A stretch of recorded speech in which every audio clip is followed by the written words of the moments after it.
Right, and next up, we have Mr. Christopher Tan, right? He's the CEO of the Provident Limited, and he will be sharing his insights on how to navigate the increasingly complicated insurance world. So let us put our hands together to welcome Mr. Tan.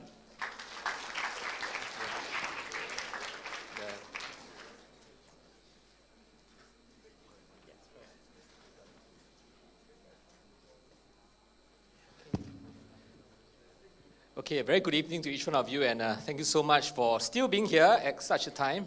I thought by now we are all quite tired and we want to go home. Okay, now, I have about 30 minutes to 40 minutes to actually talk about this very important topic on insurance, and so I'm going to jump right into it. Now, many of us here are students, and I believe that by the time you graduate, all the insurance advisors, the insurance agents, the financial advisors will be all after you, and they'll be all telling you to buy your first insurance product. My job here, really, is to tell you what are some of these products that are really not suitable for you, what are some of these products that you should avoid, what are some of the products that you need. Okay, so at the end of these 30 minutes, you should have a pretty good idea the kind of insurance you need when you graduate. Okay, so I'm going to jump right in. I want to start first by talking about the role of life insurance in your financial plan. Because if you understand the role of insurance in your financial plan, you will never buy insurance the same way again. Now, I'm going to use the screen on my left. So assuming that you are now down here, regardless of your age, this is about 55, 60. This is a time whereby people usually want to slow down. I know that seems very far for you, but trust me, it's going to come very fast. Okay, this is the time whereby you want to slow down, retire. Okay, this is the time whereby you need a big future asset. Now, the way to get from here to here is that as your income comes in, you continue to save, invest to get from here to here. Therefore, income is the most important financial asset because as long as you have got income, you have got a chance to move from here to here. The minute your income stops, well, you have no choice but to make use of your current asset to live your lifestyle, and it's going to be harder for you to reach your future goal. Does it make sense for all of us? Give me a nod. I know you don't want to say yes, but give me a nod if I make sense. Yeah? Okay, good. Now, but what can cause this income to stop? 3 things can cause our income to stop for a long time or even permanently. Of course, losing a job, well, income will stop, but, well, it's probably, well, quite soon you'll find another job. But if these 3 things happen, your income is going to stop for a long time or even permanently. Firstly, death. Okay. Secondly, disability. And thirdly, a medical condition. If any of these 3 things happen, your income will stop for a long time. Now, listen carefully. The purpose of insurance, the primary purpose of insurance is such that if any of these 3 things happen, like if death happens, you want to make sure that there is income coming in for your family so that life can go on as per normal. If a disability happens, you want to make sure that income continues to come in so that your life and your family life can be as normal as possible. And if there is a medical crisis, there is total medical coverage so that you can get the best medical care and your family can be living as normal a life as possible. The primary purpose of insurance is for protection. Let me say that again. The primary purpose of insurance is for protection. Insurance was never meant for you to use as a tool for savings and investment. Because if you really want to save and invest, there are plenty of options out there for you to do so. There is no need for you to use insurance. Insurance is a very expensive way for you to save and invest. So far, am I making sense? Are we all right? Are we okay? Yeah? So, you know when they say that when men turn 40 and above, they nag. So I'm going to say it one more time. Okay, just in case you go out there, okay, and then you buy an insurance for the purpose of savings. Now, if you are living 30 years ago, I can understand that you buy insurance for savings. I can understand. Because back then, the capital markets are not developed. There aren't many tools for you to use for savings. But today, our capital markets are very developed. There are a lot of tools, a lot of instruments, from something that is very, very safe to something that is to something that is very aggressive. There is no need to use insurance for savings. The primary purpose of insurance is for protection. That is why it is called insurance, because it comes from the word insure. How does insure suggest to you that it's for savings or investment? It doesn't. It is for protection. The reason why I keep repeating, because they say spaced repetition is the first law of learning. So I repeat and repeat and repeat, and by the time you get out, you know that the primary purpose of insurance is for. So if insurance is for protection, how then can you cover yourself in the smartest way? 3 things you must know. The 3 questions you got to answer. Okay? Each time before you buy insurance, ask yourself these 3 questions. Firstly, how long you need. Second, how much you need before you talk about what type of insurance to purchase. Not the other way around. You don't start by buying product first, and then you ask yourself, how long I need.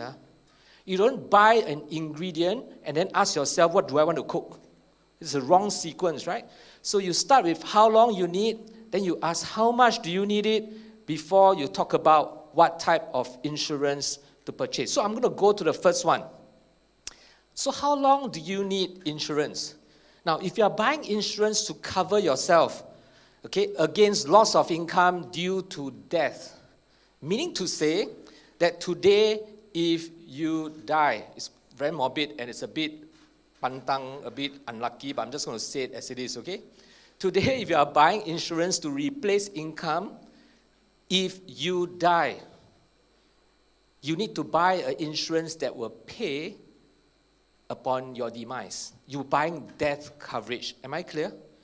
So, if you are buying an insurance that will pay out if you die, can I suggest to all of you that you only need it until your planned retirement, whatever that age is, or until you have no dependents, whichever is later. So let me illustrate. Let's say I want to retire at the age of 60 years old. Let's say that's my plan. And my dependents will be independent of me when I'm 55 years old. Okay, highly possible. Okay, because my son is quite close to many of your age. My son is 19 years old, so it's quite close. So it's possible that when I turn 60 years old, he's already working. So he will be independent of me when I'm 60. Does it make sense? And therefore, I only need my insurance until 60, whichever is later.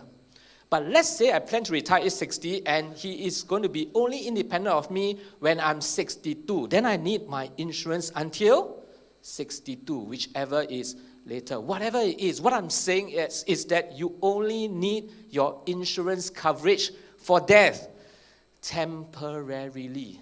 You never need it permanently. Okay? In fact, let me say this.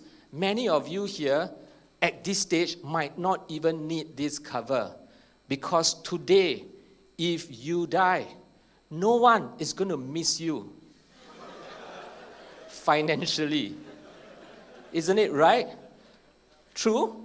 Today, if you die, no one is going to miss you financially. And what I mean is that if you die, nobody's going to be affected financially. Therefore, if no one is going to be affected by you financially, why do you need insurance cover? Right? But for me, I die. Okay, I've got a son. Well, he's in NS, so he's not fully independent yet. I've got a daughter taking his O-levels this year. So they still very much depend on me. Tonight, okay, if you don't start nodding your head at me when I ask you a question, I might get heart attack and I die. Now, I'm not sure whether my family will miss me emotionally, but I bet you they miss me financially. They need my money for sure. And therefore, I need my death coverage. Am I clear? And if I need my death coverage, I really only need it temporarily. Let me illustrate. So I'm 47 years old this year, okay? I'm not retired yet. I've got 2 young children, still not independent, as I've said. My wife, she's a homemaker, so she has no income. So I'm here giving a talk, and I'm asking you questions after questions. I saw Yan Ling doing the same thing, and you are not responding to her. You don't know. It's actually very painful for a speaker when you don't respond. You just don't know, and it's very painful for me. At the end of the session, you think it's fine. I walked out, I get a heart attack, and I die.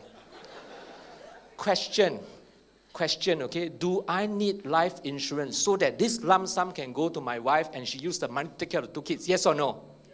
Yes, good. Okay, but let's say today I'm 60 years old. This is my last lecture. Okay, I'm actually retired, but no choice. MAS call, I have to come. Same audience.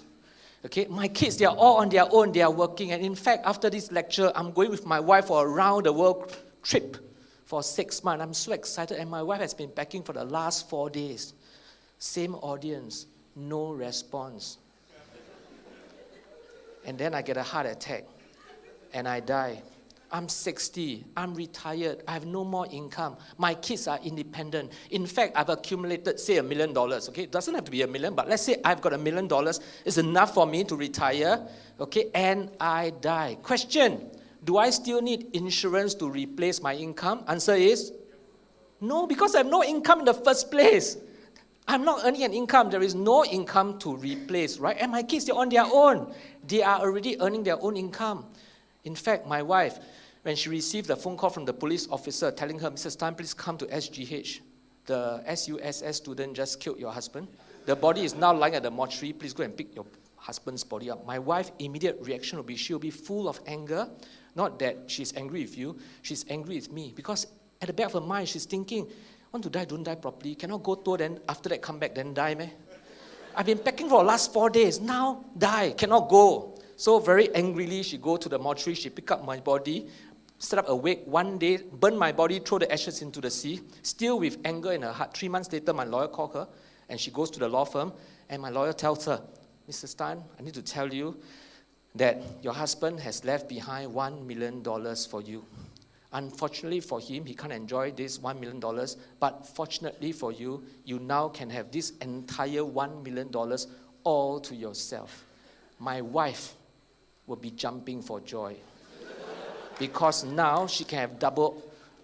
All those of you who are boyfriend and girlfriend, don't think romantic. After married for 20 years, it's all about money, Okay, sorry. Sorry, I better say this. Joke.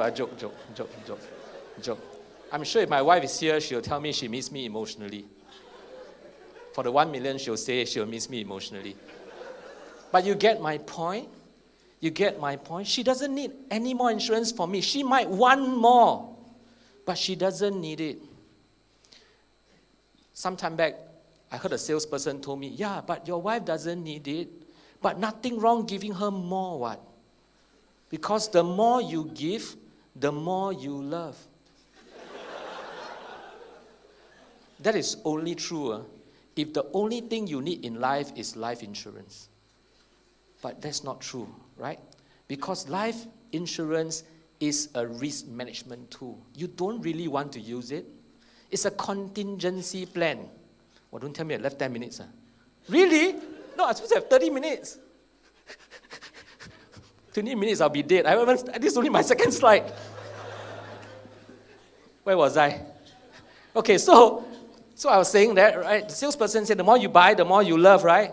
Yeah, but that's only if you only need to buy life insurance. But that's not true, because life insurance is a risk management plan. The whole purpose of you buying life insurance is this. You are here, where you are, that is your goal. And you want to get from here to there. Yeah, but you are afraid that as you are walking from here to there, something happened, right? And so life insurance is supposed to help you and your family to reach there immediately. Does it make sense? Do you really want to make use of life insurance? You don't want. Where do you really want to go? You want to be there. You don't want to make use of life insurance. And if you spend all your money buying life insurance, the only way for you to reach your goal is you die. Then you claim. Then you reach your goal. Because the truth is this. The more, we all earn $1 income, and the more money you spend on life insurance, the lesser you have to reach your goal. Does it make sense? So for life insurance, you buy as much as you need. But please spend as little as you can. It is an expense. You don't really want to use it. Am I making sense? Yeah, I have no time to give you another illustration, but I guess you get the point. Yeah, it's like you want to renovate your house, and then you spend 80% of your renovation budget buying fire extinguisher. Because you're afraid your house will burn down. Then you spend 20% go and use lousy material to build your house. I mean, that sounds really stupid, right? Yeah, and overbuying life insurance is like that. Are we okay so far? Now, I spend a bit more time in the neck here because you need to understand this point. Because if you don't understand this point, you will go out there and buy all your life insurance wrongly. Okay? Now, second, for disability. Disability is the same. Disability is economic death. It is worse than death. Yeah, so today, if I'm not retired, if I suffer disability, I need life insurance for my family. But today, if I'm already retired, children independent of me, if I suffer disability, I don't need any more disability insurance because I'm no longer earning an income. Does it make sense? Third, medical crisis. Now, what happens in a medical crisis? Now, the medical crisis I'm talking about is not your cough and cold. It's your big-time disease. And in Singapore, the number one killer is cancer. That's the number one killer. The number two killer is heart attack. Number three, pneumonia. Number four is a stroke. These four top diseases constitute 2 out of every 3 deaths. So in the group of us, I don't mean to say this, but it's true, out of every 3 of us, 2 of us will die because of these top 4 diseases. I'm talking about this kind of medical crisis. It's expensive for treatment. Plus, if you kena, it's quite likely you've been in hospital for a long period of time and you cannot earn an income. So if one suffer a medical crisis like this, 2 potential cash impact, 1 loss of income, 2 increased medical expenses. So if you're going to buy life insurance, you've got to cover for these 2 contingency. So if you're going to buy life insurance to replace loss of income in the event of a medical crisis, same thing, you only need it temporarily. You don't need it permanently. Today, if I suffer cancer, I need life insurance to replace my income loss whilst I'm in the hospital because I still have dependents. But today, if I am retired, I am 70 years old, and I suffer cancer, I'm not worried about income loss because I'm not earning income in the first place. I'm retired. Therefore, I don't need this kind of insurance at retirement. Am I making sense to all of us? Give me a nod. Don't give me a heart attack. Yeah, okay, good. Okay, now, how about medical expenses? Now, if you are buying insurance to pay for your medical expenses, this is the kind of insurance that you will need as long as possible, regardless of your age, regardless of race, language, or religion. You will need this insurance forever. Okay, so in a nutshell, the only life insurance that you will need forever is your medical expense insurance. If you are buying insurance to replace your income loss, whether due to death, disability, or a medical condition, this kind of insurance, you only need it temporarily. Are we all okay with this? People, yes? Okay, this is the first part, but probably the most important. This will determine the kind of insurance that you buy. So, how long you need? Once you know how long you need, then you go and try and find out how much you need insurance. Now, there are a lot of rules of thumb. Some people say that, well, you should spend your premium. Okay, the most you can spend on your premium is 10 times of your income or something like that. Okay, there's all these rule of thumb which I cannot even remember because I don't like rule of thumb. Because rule of thumb is not accurate. So, how do you know how much you need? Actually, how much time do I really have? How long have I taken? 50 minutes. Okay, that means to say I've got another 50 minutes.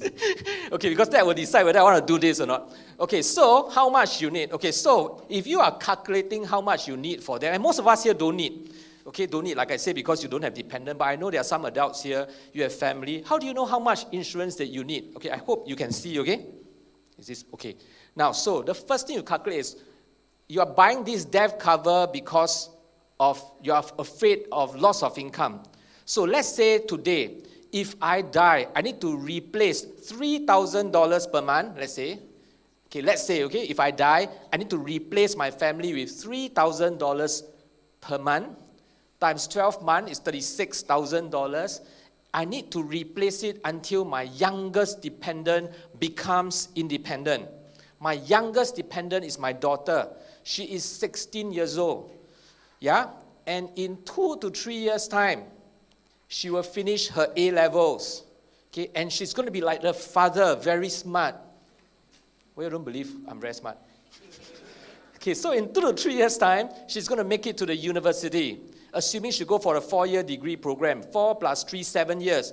I need to make sure that I have this income for the next 7 years until she goes out and work. Are we okay? Yeah, but okay, for easy calculation, I round up to 10 years, okay? So I will need 36,000 times 10 years. Therefore, I will need a capital of 360,000, assuming no inflation. Okay, forget about inflation calculation, although there will be inflation.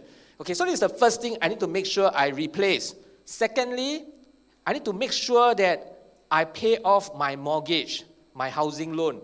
Let's say my housing loan, I have an outstanding $400,000 of housing loan.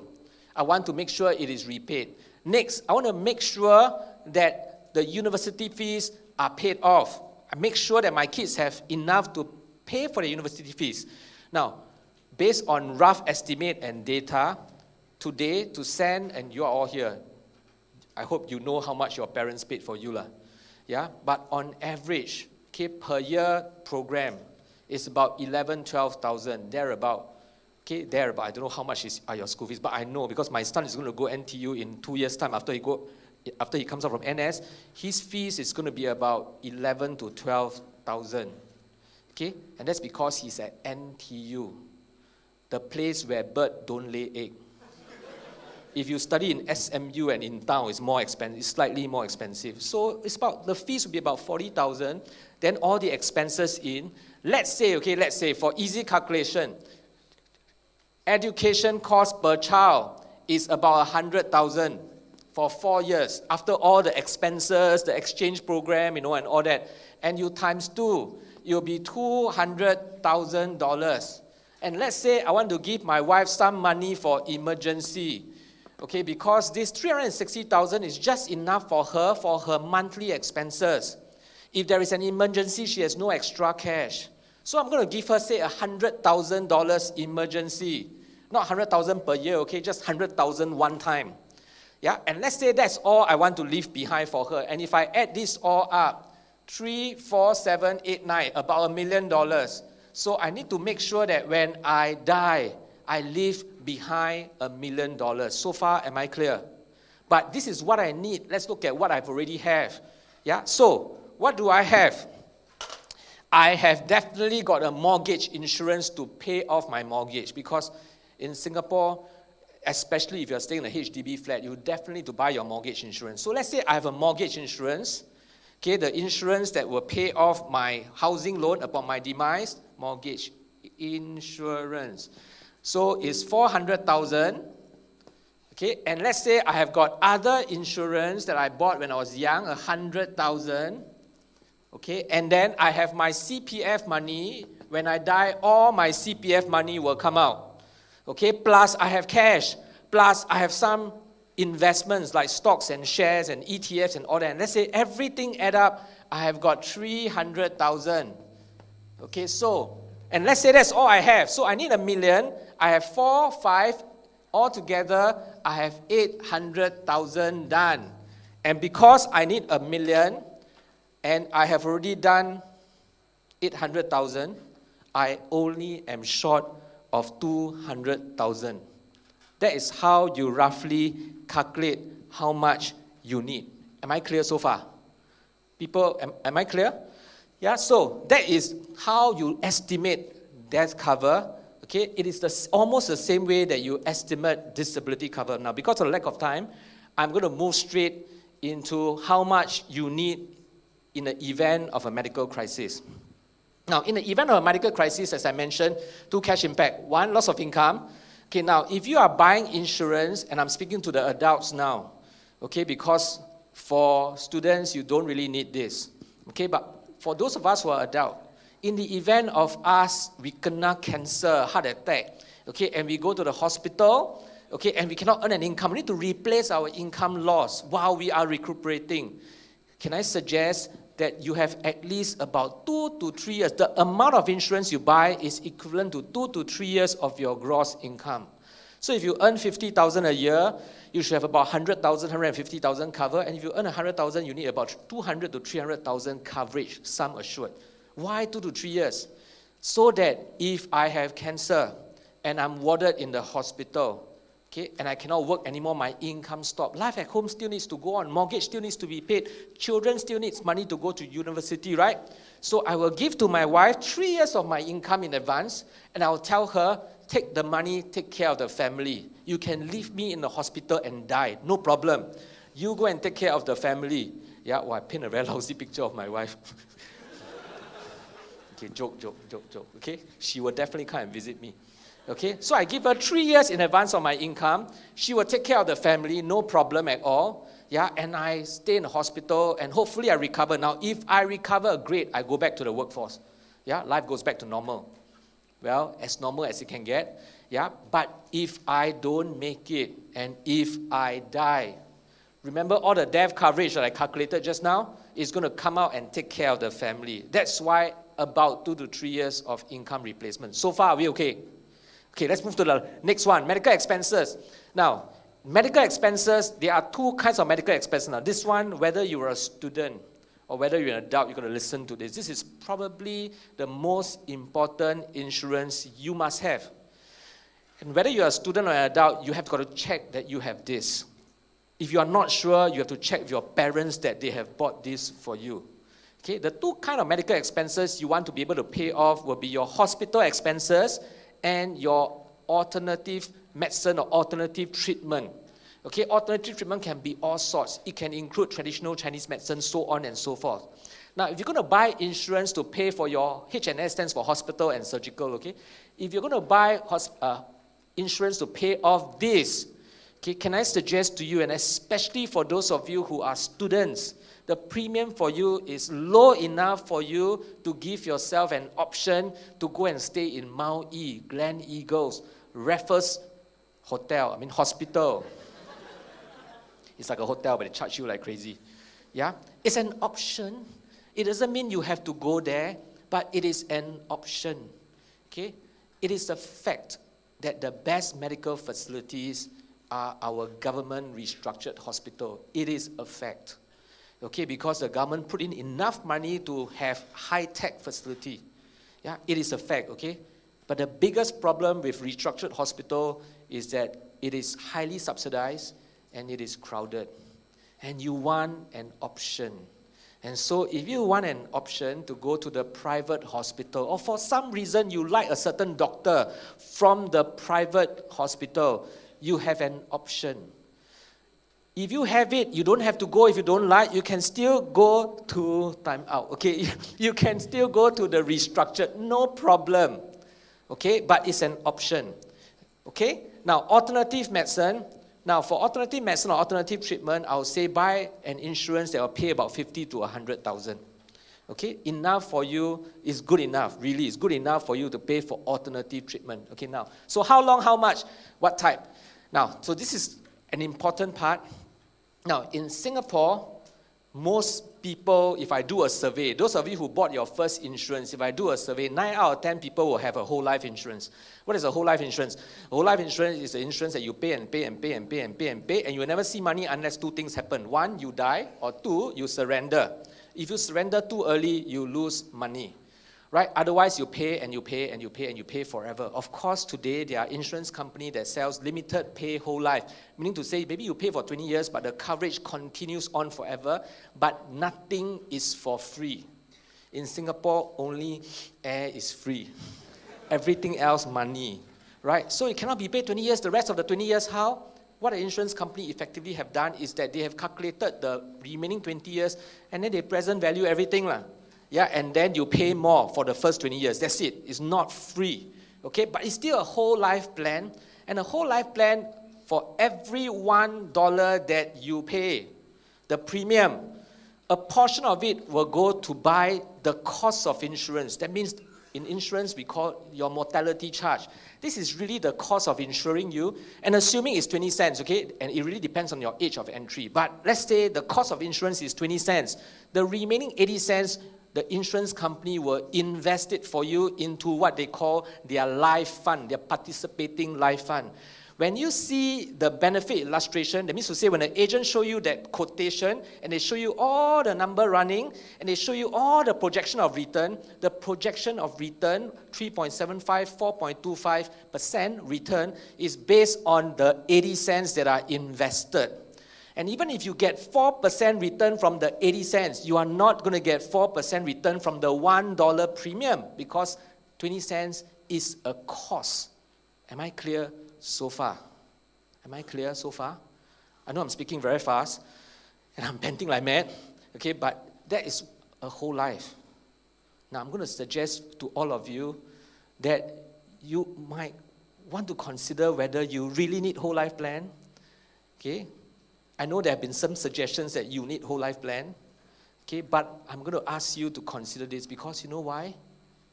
I spent maybe the last 25 minutes telling all of us that the primary purpose of insurance is for, and most of the time your needs is a temporary need. You don't need it your entire life. Yes? And if you don't need it an entire life, why do you want to buy cover that cover you the entire life? You might not need it. And if you buy it, you will pay for what you don't need. Please only pay what you need. And insurance, as I mentioned, the whole life plan, I mean, there's a saving component, I understand. But to use it as a saving is lousy because the returns are low. It's not going to help you reach your goal. Fourth reason, when buying a whole life plan, it is like joining secret society. Very easy to join, very hard to get out. Because once you buy a whole life plan, you don't like it, you want to surrender, you think twice, you think thrice because you rugi, right? So you always keep it, not because you like it, but because you bo pian. That's what I mean by no flexibility. You are stuck. And the last reason is, it is so expensive that you will never cover yourself fully. In a research done, they say on average, Singaporean needs about 700,000 coverage, sum assured. Okay? Based on our own experience, most Singaporeans today need about $1 million coverage. Try buying a whole life plan, covering yourself $1 million. Okay? I will tell you that the premium is a good 5-figure. It's at least 10,000 above per year premium if you want $1 million cover whole life plan. Who on earth will spend $10,000 to $15,000 a year buying just for protection? Are you getting me? Therefore, I'm going to strongly advocate and encourage you to consider using term plans, okay, because it is temporary cover and you only need it temporarily. I've run out of time. But who cares, right? He cares. He's the last speaker. But let me just say this, okay? A lot of times you are told that when you buy a whole life plan, if you don't want, you get something back. When you buy a term plan, at the end of the term coverage, when it ends, you get nothing back, zero. Is it true? It's absolutely true. When you buy a term insurance, when it ends, you get nothing back. Every single dollar that you pay is thrown into the drain. You get nothing back. Okay? And so today, I'm a salesperson, okay? I'm going to tell you this. Don't buy a term plan. Because why do you want to pay for insurance every month and you get nothing back? Buy a whole life plan. At least when you don't want it anymore, you surrender it, you get some money back, and you can use it for savings and investments and for your retirement. Does it all sound logical? But you know what? It's not true. Because it is the same. When you buy a whole life plan, you are throwing away this 20 cents. It's never coming back to you. The only reason why you surrender and you get something back is because you pay an extra 80 cents for investment. When you buy a term plan, you're just paying this 20 cents. It's same. A whole life plan is a bundled product. If you buy a whole life plan thinking that you're going to use it for protection, and at the same time you want to use it for savings, you achieve none. Because it is too expensive to get full cover, and the returns is too low for you to achieve your retirement goal. So, What's the primary purpose of insurance? Protection. Okay. Well, I see the MC down here, pressure. This fellow's me pressure. What time now? Time out. Okay, she said that we have up to 11 o'clock. So I'm going to carry on anyway. Okay, I better stop. Okay, just let me just summarize this, okay? How long do you need? If you are buying insurance to replace your income, it's a temporary need. Use term plan. That is the best. The only thing that you need permanently is medical expense insurance. Okay? One of the medical expenses will be hospitalization expenses. Buy a hospitalization plan. All Singaporeans have basic MediShield Life. All thanks to our almighty government. This is National Day, man. Allow me to do this. Okay? But that only allows you to stay in the B2 and C ward. Upgrade it to give yourself an option for a private hospital. The other medical expenses is you want a lump sum to pay off things like TCM, okay, which your hospitalization plan cannot pay. Buy a small whole life. I'm not saying don't buy whole life, but buy a small, teeny-weeny one that just cover you maybe about 50,000, gao liao, enough. The rest of your coverage, the term plan should suffice. And if you do that, you spend very little on insurance. My wife is a very happy wife because when I die, she gets 3.2 million life insurance coverage. Guess how much I spend, plus all the hospital plan that I've paid for my children and myself? My premium is not more than $6,000 a year for $3.2 million coverage. The rest of the money, we will go and listen to Yen Ling and Yong Chai to know where to put my money. Right? Because ultimately, we don't want to claim. We want to reach our goal. Okay? I'm so sorry, but thank you very much. Thank you.